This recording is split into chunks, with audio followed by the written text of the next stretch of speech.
وفي خبر عاجل، الطاقة الجزائر قبل نهاية العام ستشكل الطاقة الشمسية 15% من مزيج الطاقة الإجمالي المستهلكة في الجزائر. تنتج الجزائر حاليا 99% من كهربائها من الوقود الأحفوري التقليدي و1% من مصادر الطاقة النظيفة.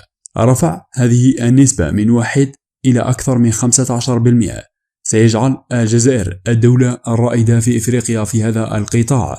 تعد الطاقة المتجددة إحدى الأولويات الاستراتيجية الخمس لوزارة الطاقة، وقد اختارت الجزائر إطلاق برنامج رئيسي يهدف إلى تحقيق قدرة إنتاجية تبلغ 15,000 ميجاوات من الطاقة المتجددة بحلول عام 2035.